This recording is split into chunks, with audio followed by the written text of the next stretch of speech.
so much. And I want to ask if this looks familiar to people. From your school experience, have to have the answer, right? Have to have the plan figured out, have to be perfect. How many of you can relate to this? Show of hands, right? We just had a breakout session speaking about this. Now, if you're lucky enough to be Mozart, who could come up with all of his symphonies in his mind and then put them down on paper, you're lucky. You're a prodigy. Now, how many prodigies are in this room? Probably, I would say about, looking at the size of the audience, probably about 5.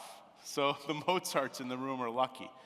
But David Galenson, who's a professor at the University of Chicago, has studied how different people create. And what he's found is that these conceptual innovators are by far the exception to the rules. We all know what's far more common is how somebody like Beethoven works. So Beethoven is what's known as an experimental innovator. Now, when you look at the transcripts that Beethoven worked on to develop his music, you can see that he worked through draft after draft after draft, late into the night. There were punctures in the paper where his pen quill had jutted through. And you could tell just from all the scribbles and scratch-outs how frustrated Beethoven was. And of course, we know that that's the creative process. Experimental innovation, as Galenson says, requires that we be very determined and be able to work through mistakes and setbacks as we get towards what ultimately will be something that we couldn't have envisioned beforehand, what we couldn't have planned, what answer couldn't have been determined in advance unless we were Mozart. And so that's the topic that I want to share with you about today. This is Muhammad Yunus, and Muhammad Yunus is the founder of the Grameen Bank. It's been considered the founding institution that brought microfinance into the world. And the really interesting thing about Muhammad Yunus is that he began his life as an economist. And he sat in this university in Bangladesh. He believed that he could come up with solutions to poverty through economic theories. And he was convinced of this until one year, 1970, when there was a huge famine that struck in Bangladesh, and people came from the countryside by the train loads searching for something to eat. And they would wind up in this town, and they would actually sit on the ground outside of his office, and there would be a stench of death in the air as people came and passed away because of their starvation. And so Yunus was extremely passionate about doing something about this poverty, and he found that as he was talking with his students and wrestling with the problems there, that his economic theories were completely powerless to do something about this problem. And so he said that he needed to get out into the world, that he had to, instead of having this bird's eye view of the problem, get out and understand the problems of poverty from the grassroots, from what he called the worm's eye view. And what he did is he went with his students and lived for a year in the town of Jobra, which is about an hour outside of where he taught.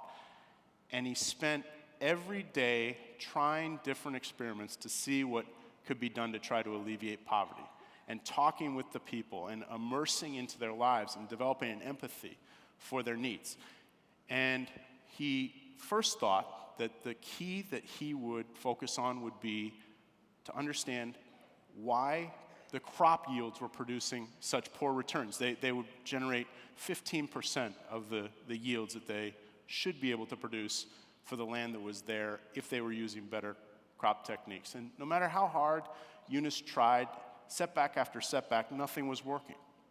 And so one day, he was going around this village, and he came to the house of a woman named Sufia, and she had 2 small children. Now, Sufia was not allowed to speak with men because of the culture, Bangladesh. But eventually, slowly but surely, she let Yunus into her home, and she was seated, working on a bamboo stool. And her hands were riddled with pockmarks and had all these scars from where she had been weaving this bamboo day after day for years on end and making these small stools. And so what Yunus wanted to understand is, by asking her a series of questions, how she went about her process of making this stool. And she said that she would take this bamboo that she would get from a certain set of people, and she would weave it into the stool and then sell it to another set of people. And what Eunice was able to learn by asking her question after question after question was that the same people who were selling her the bamboo were the ones who were then buying it from her at a rate that was not providing her any profit margin, that she would basically live in bonded slavery. And so what Eunice said is if he was able to loan her 2 pennies, she would be able to buy that bamboo, make the stool, and be able to then sell it and make a reasonable profit margin. So Eunice asked his students, let's go through the whole village of Jobra and let's find out what people need. And they canvassed around, 40 some odd people in this village needed approximately $10 of loans. And so when Eunice realized that, he said, for all this pain and all this suffering for what is the need of $10, why don't we just try this and see what happens? So Eunice made what I call a small bet. He made a little bet. He made an experiment that he could test quickly and found that this was working very, very well for this group of people in Jobra and eventually could be developed into a much larger solution to solve for problems across many countries and what would become this industry of microfinance. But it was not something that Eunice could have predicted by planning or by theory. He had to get into the marrow of poverty. He had to feel the suffering of these almost entirely women who he was talking with to really understand where his experiments could solve for the right need or the right problem. He had to take the worm's eye view and start small, something that's an affordable loss. So we're taught when we're thinking about doing new things to think about what we can gain from doing something new, what we can win, what can be gained. We call this in management speak planning, and it's classic to industrial management, but in reality, we need to think when we're doing something new, what can we afford to lose? What's something that you can try that's an affordable loss? So for Eunice, he could afford to lose $10 in order to potentially learn about a much larger solution.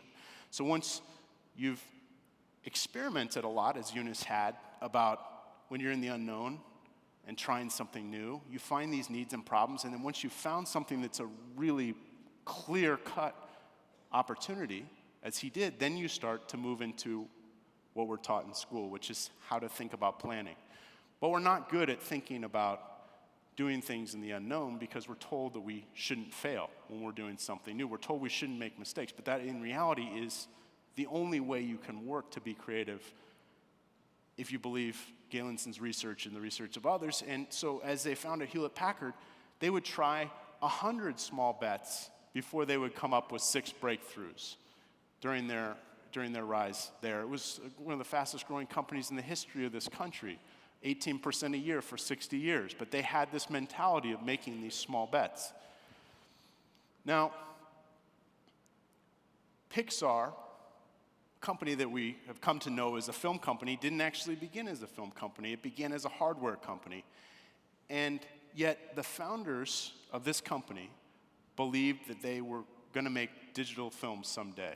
This is back in the 1980s when people believed this technology to be able to make a film was 10 to 15 years away.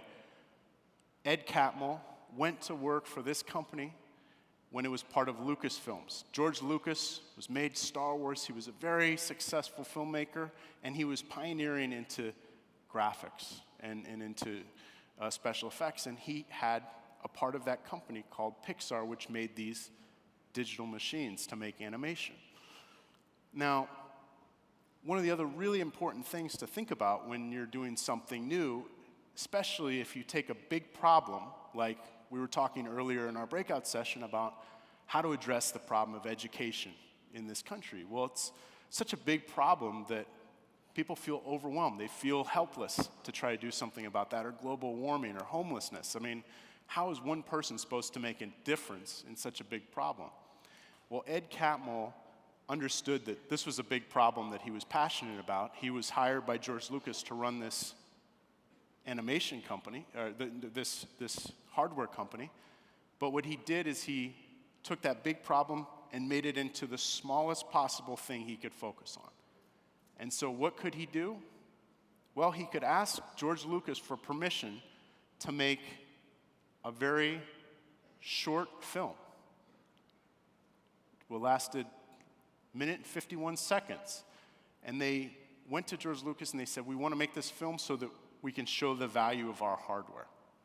So as you can see from the slide, it was very rudimentary. The shapes were circles and triangles, and just there was no dialogue. It was something that was, as Anne Lamott, the novelist, calls a shitty first draft. It was terrible.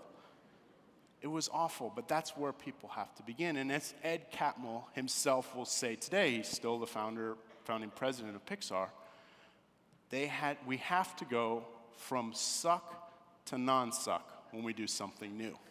So this was the terrible, crappy first iteration of what would become Pixar. Now, Ed Catmull also hired somebody to join him in this pursuit of making the first full-length digital animated film, and that was John Lasseter. John Lasseter had been fired from Disney because he was considered too much of a rebel. His ideas were too controversial, so he was fired from Disney, and he was hired as an animator for this company, Pixar. Now, George Lucas's first question is, Ed, why are you hiring an animator when we're trying to sell hardware? I mean, the goal is to go to companies like GE or to Japan or Korea and sell this hardware. It costs over $100,000 a machine. And here you are hiring an animator to be able to make these short films that you would show to an audience of roughly this size. This seems like we have our priorities wrong. But Catmull was willing to convince him, and then George Lucas went through a divorce, and he had to sell this hardware company. Now, Steve Jobs had been fired from Apple. He had started a company called Next, which people were very skeptical about. They weren't sure that Next was going to be able to achieve its goals, and Jobs bought Pixar thinking that it was going to be a great hardware company, the next great hardware company, maybe even a Hewlett-Packard. And George Lucas said to him, Steve, I just want you to know, you're buying this company, that these guys are hell-bent on making a digital film. And Jobs said, I know. Catmull and Lasseter go start working with Steve Jobs, and one of the first things they did was ask for his permission to be able to make another short film. They needed to try to learn more about this very new technology, this very new medium. And Jobs gave them permission. He admired their passion.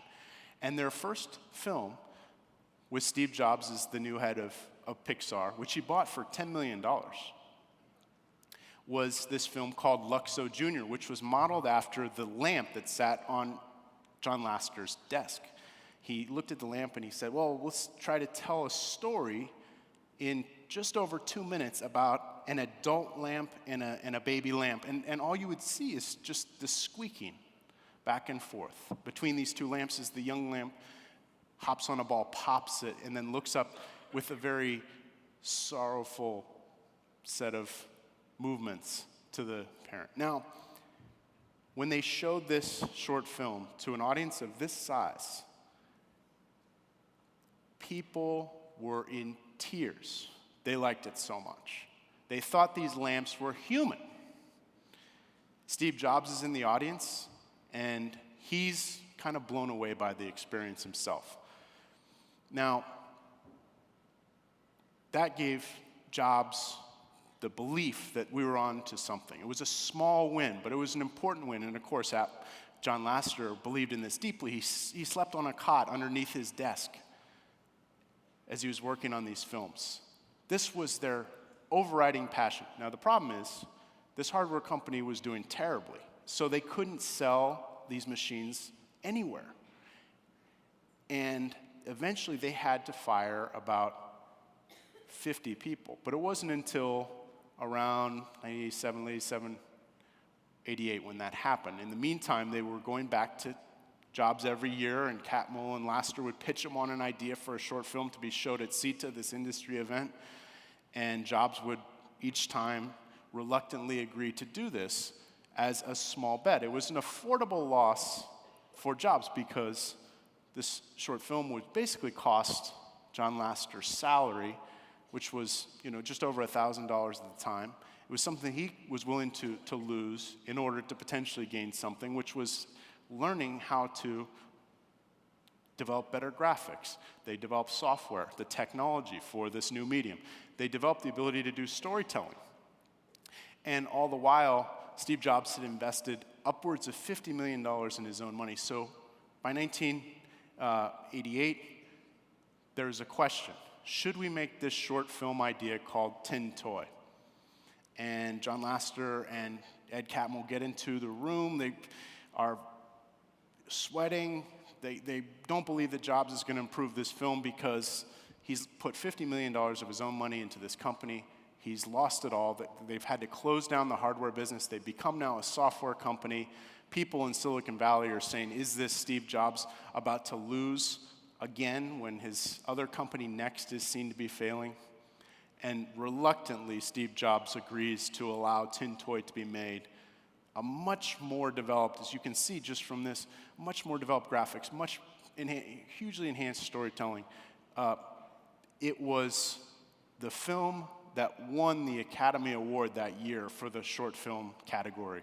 And at that point, Steve Jobs said, we've done it. We have achieved this small win that is a big win because we're the leader in this totally emerging area, and it's all come about through these very small steps of discovery to do the storytelling, to do the technology, to be able to invent this new medium so that they were ready fundamentally to do something much bigger, and they could use this set of small learnings to do something on the big stage. And this short film, Tin Toy, was used to make Toy Story. So the question that I have for all of you is, in your lives, are you thinking big in terms of course, what you care most about in life, and then are you thinking also small about the very, what they call smallified, focused experiment that may be imperfect, may be terrible, but that is working in that direction towards a much bolder vision, a much grander vision, a dream, as it was for Catmull and Lasseter. And these are people who have been able to shift from having to have everything perfect or having to have everything planned or having to have everything figured out at first to a strategy of small bets. And this is where creativity comes from. This is where the greatest innovations come from. If you're willing to suffer through the setbacks and the turmoil and the sometimes tragedy that goes along with it. But these are my heroes, and I refer to them as black sheep. They're people who take an unconventional view and they follow that and persist, as Galenson says, through the inevitable setbacks to get there. So this is a quote from one of Steve Jobs' greatest friends that I'll leave you with, and that is, the best way to predict the future is to invent it. Invent the future. Let's do this. Thank you so much for having me in Oklahoma, and I know that there are numerous small bets to be made coming out of this conference. Thank you very much.